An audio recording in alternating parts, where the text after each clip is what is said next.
Welcome, everyone. Welcome to this Christmas Eve service. You're welcome if you're here in the church or online, and particular welcome to those of you here for the first time or maybe returning after a break. So it's always lovely to see new faces and returning faces and all the old faces as well. I mean that in the nicest possible way.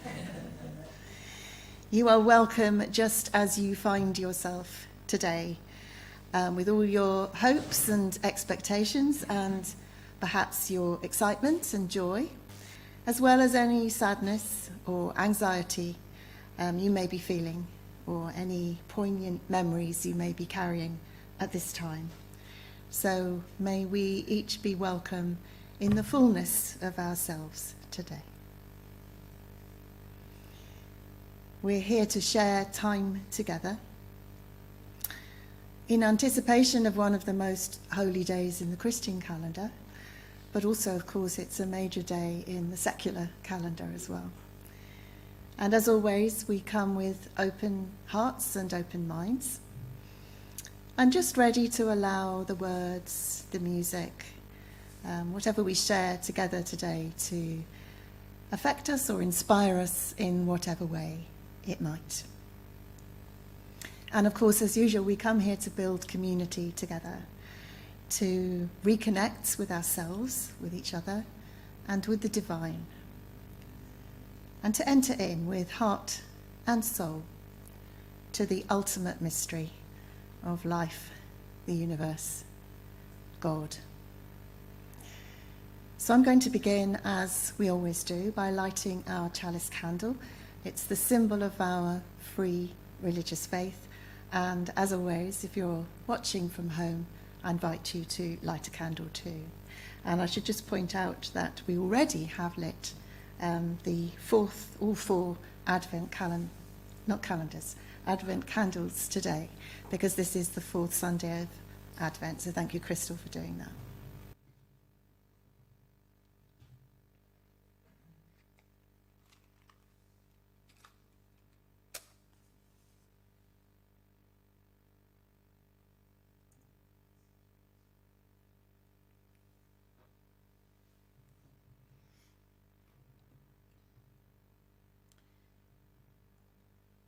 May this flame be an invitation to each one of us to embrace the spirit of Christmas in our own unique way. May its light lead us towards the sacred and be our guiding light through this day and the days to come.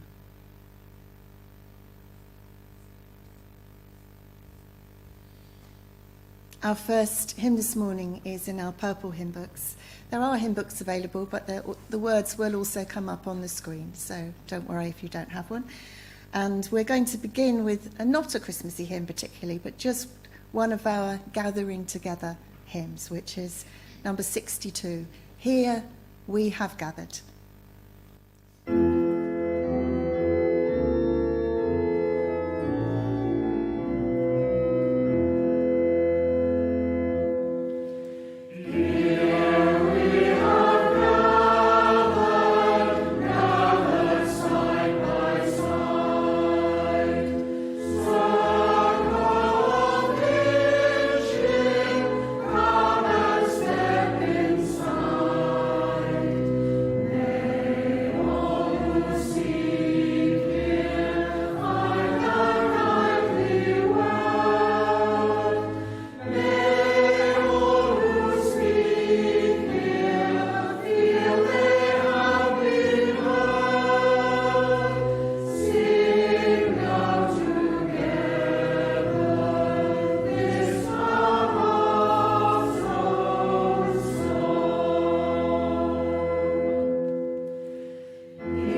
And let's join together in a time of prayer. And the prayer I'm going to share with you is by Tom Shade. And it's called We Are Seeking Christmas. And when we use the word God here, we always invite you to bring your own understanding to that word. O God, who moves among the stars of the cold, clear sky, whose voice whispers in the silence of falling snow, whose silence stills our hearts and leaves us wondering and waiting. We are seeking Christmas, searching in this season for a hidden door to a forgotten room in the house of our very being, where we can live the lives we're meant to live. We are searching for Christmas, seeking in this season to be finally persuaded that hope is not just a good idea, and that love is not naive, and that faith is not just the brave face we put on a hopeless situation. Holy One, our fear is that you have left us alone here. But our hope is that you have, in fact, met us where we are, at an inn at the end of the world, that we might have assurance that you have lifted a lantern to light our path,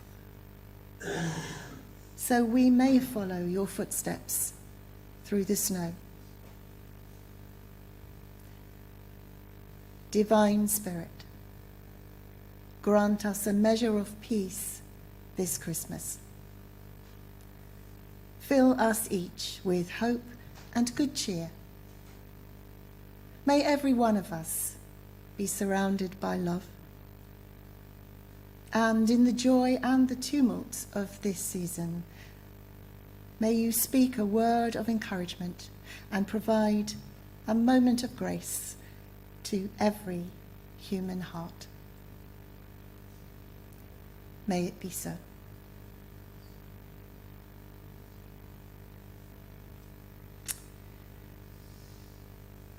Our first reading this morning is from the Gospel of Matthew. And in our carol service 2 weeks ago, we heard the stories from the Gospel of Luke, which told us of the first stages of the Nativity story. Matthew tells us about the wise men, the Magi. And Christine is going to read this for us. In the time of King Herod, after Jesus was born in Bethlehem of Judea, Magi from the east came to Jerusalem, asking, "Where is the child who's been born King of the Jews? For we observed his star in the east and have come to pay him homage." When King Herod heard this, he was frightened, and all Jerusalem with him. And calling together all the chief priests and scribes of the people, he inquired of them where the Messiah was to be born. They told him, "In Bethlehem of Judea, for so it has been written by the prophet. And you, Bethlehem in the land of Judah, are by no means least among the rulers of Judah, for from you shall come a ruler who is to shepherd my people Israel." Then Herod secretly called for the Magi and learned from them the exact time when the star had appeared. Then he sent them to Bethlehem, saying, "Go and search diligently for the child, and when you have found him, bring me word, so that I may also go and pay him homage." When they heard the king, they set out, and there ahead of them went the star that had been seen in the east, until it stopped over the place where the child was. When they saw that the star had stopped, they were overwhelmed with joy. On entering the house, they saw the child with Mary, his mother, and they knelt down and paid him homage. Then, opening their treasure chests, they offered him gifts of gold, frankincense, and myrrh. And having been warned in a dream not to return to Herod, they left for their own country by another road. Our second hymn is a Christmas hymn. It's in our green hymn books. It's number 97, the Universal Incarnation. I like this idea of the universal incarnation. It's a very Unitarian idea, I think. Not just a single incarnation in the form of Jesus, but we're all universally incarnated. So around the cribs, all peoples throng. Let's sing. Number 97 in the green hymn books.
On Thursday evening, we had a gathering, a heart and soul gathering, which we do monthly.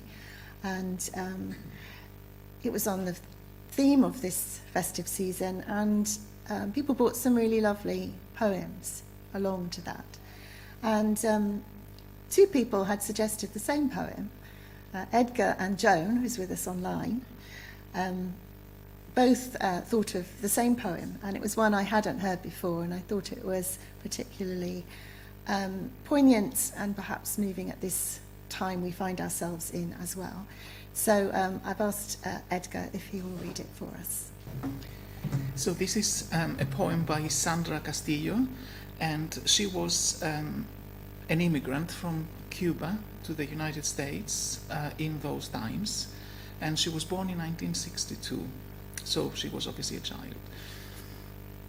We assemble the silver tree, our translated lives, its luminous branches, numbered to fit into its body, place its metallic roots to decorate our first Christmas.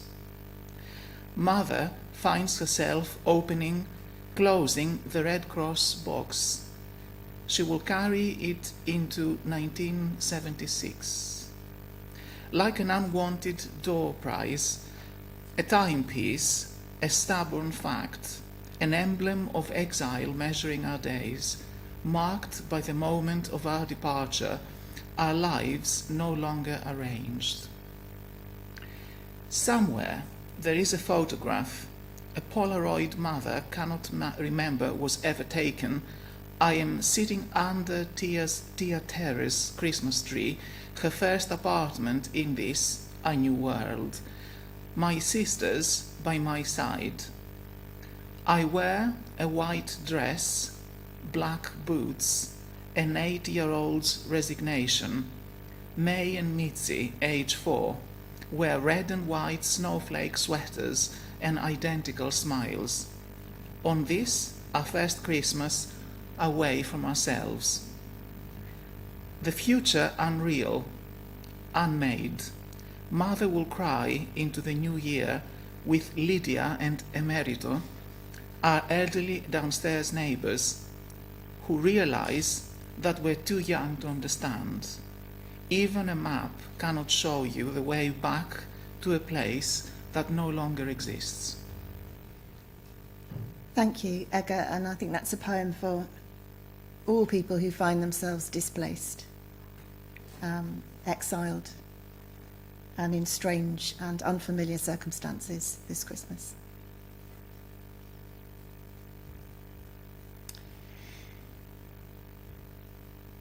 I'd like to share a reading with you written by the Black American theologian Howard Thurman. And it's from a book he wrote called The Inward Journey.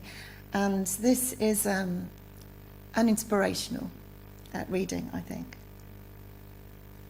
He writes, "There must be always remaining in every person's life some place for the singing of angels.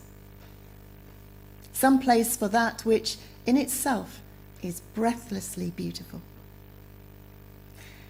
And by an inherent prerogative, throwing all the rest of life into a new and creative relatedness. Something that gathers up in itself all the freshets of experience from drab and commonplace areas of living and glows in one bright light of penetrating beauty and meaning. Then passes. The commonplace is shot through with new glory. Old burdens become lighter. Deep and ancient wounds lose much of their old hurting. A crown is placed over our heads that for the rest of our lives we're trying to grow tall enough to wear. Despite all of the crassness of life, despite all the hardness of life, despite all the harsh discords of life, life is saved by the singing of angels. And much as we invite you to bring your own understanding to the word God, please bring your own understanding to the word angel too.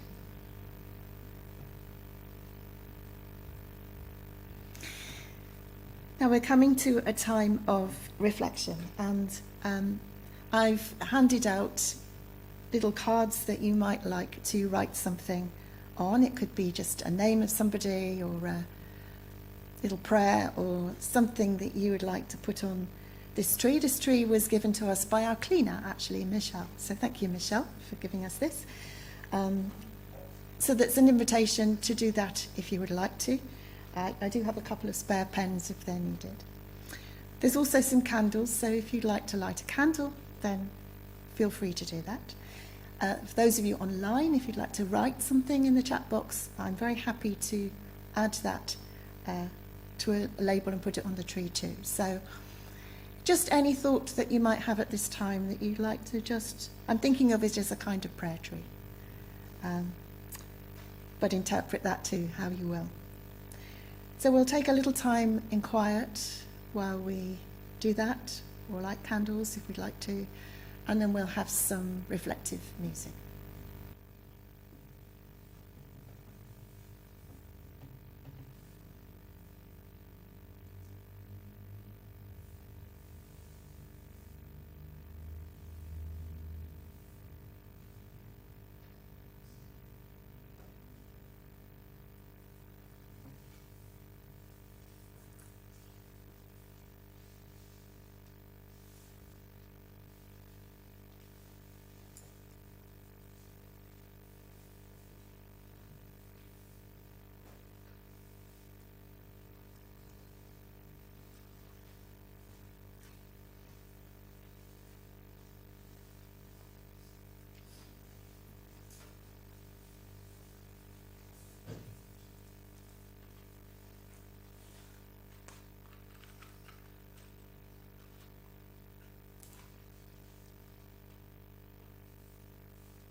The readings and the prayers that we have shared this morning, I think, remind us that Christmas can tug at our heartstrings in different ways.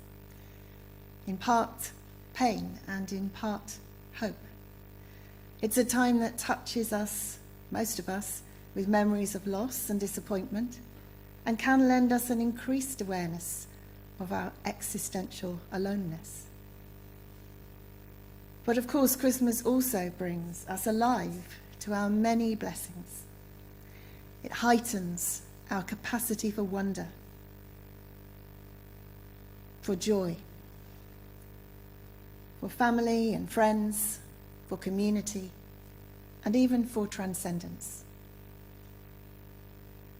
That sounds like a lot for a day, which it is. And it's a big ask to hold in our hearts such a kaleidoscope of images and echoes, cameos of moments both poignant and magical, in which all our Christmases seem to reverberate at the same time. Part of Christmas, then, is managing our expectations. They won't all be met, and that's okay. There needs to be room, too, for the unexpected. One theme that seemed to emerge for me this week was the idea that Christmas stands for ways in which we search for and try to find our way home, however we understand that.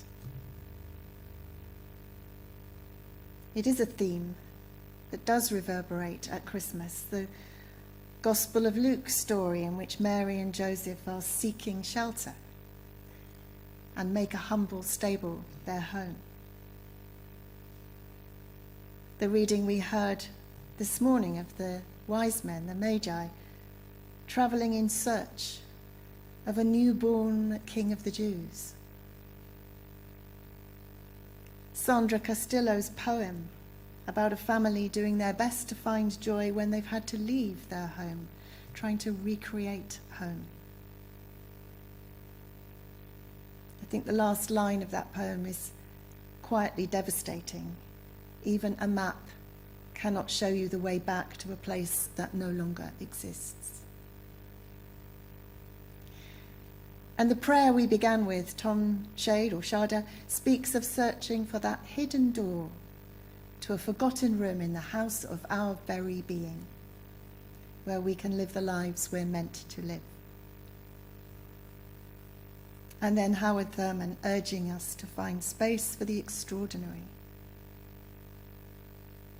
for this singing of angels. And so I wonder, what are you searching for this Christmas? Is it for the love and acceptance of friends and family? Is it the hope for a whole new world order? Is there any sense in which you're seeking a place that actually no longer exists, however hard that might be to face? Or perhaps you're yearning to feel that you're finally living the life you're meant to be living. Maybe it's moments of transcendence, magic, joy that you hope for. Or maybe a combination. I think I'm probably searching for all of those things at some level. I'm prepared to be disappointed. But it helps me to be aware and to remind myself not to put too much weight on the festive season itself. It's a reminder and it's an opportunity. But our journey is for life. It's not just for Christmas. My hope is that I will notice the various thoughts and memories and feelings that come and go over Christmas and New Year without getting too caught up in them. There will, I'm sure, be a moment of loneliness here, a sense of togetherness there. There'll be doubts, there'll be faith, there'll be hope. There'll be sadness mixed with optimism and excitement.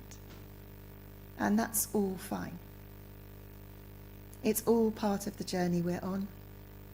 It's all part of us each finding our way home.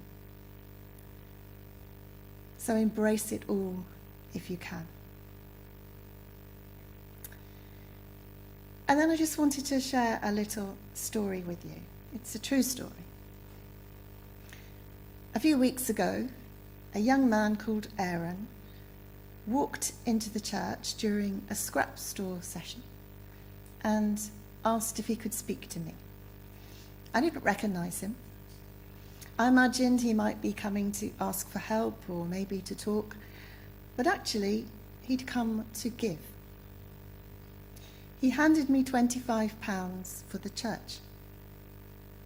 I was surprised, but he explained. He said he'd been homeless, and one day he'd come here and people had been kind to him and had given him a hot drink, and he'd been grateful. And since then, he's turned his life around. I'm not saying it's because of the hot drink. I don't think he was suggesting that. But since then, he's turned his life around. He now has a job. He has somewhere to live. His partner's expecting a baby. Life seems to be going well for him. And he's been wanting to give back to everyone who had been generous to him or supported him during that difficult time. So here he was. So I thanked him, of course, and wished him well and told him how pleased I was that he had turned his life around in that such an amazing way. And he left. Maybe I'll never see him again. So I wanted to say that sometimes we can't see how we belong or that we belong, and yet still we do. The small kindnesses we offer and barely notice are testament to our belonging, to our being part of all of this. We don't know what the results will be. That's not why we do it. But it's part of being alive, being on our spiritual journey, just being a human being amongst a lot of other human beings, all of whom are suffering in ways we have no idea about.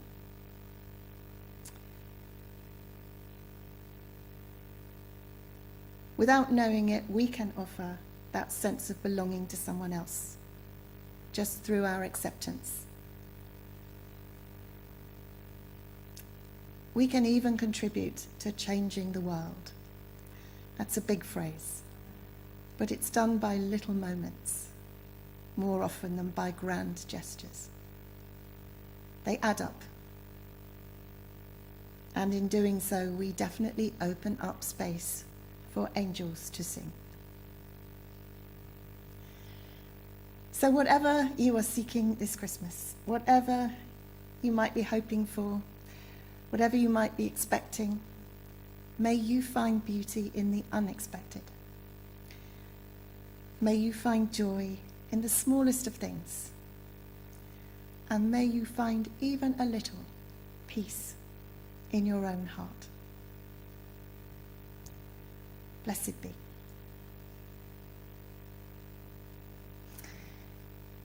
Our third and final hymn is, it's a big hymn. It's O Come All Ye Faithful. I'd say come all ye faithful and all you doubters as well. Let's be joyful. It's number 95 in the Green Hymn Book, and of course the words will be on the screen too. So it does have the words at the end, this happy morn, and we're not quite there yet, but we nearly are. So let's sing.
So our closing music and video today is quite a jolly song. I Saw Three Ships, and it's being sung by fishermen's friends with a bit of help from what looks like a school little drama group. So I hope you enjoy that. But the closing words come from LR. I don't know what the LR stands for. LR Nost. This Christmas, love intentionally, extravagantly, unconditionally. The broken world waits in darkness for the light that is you. Happy Christmas to you all.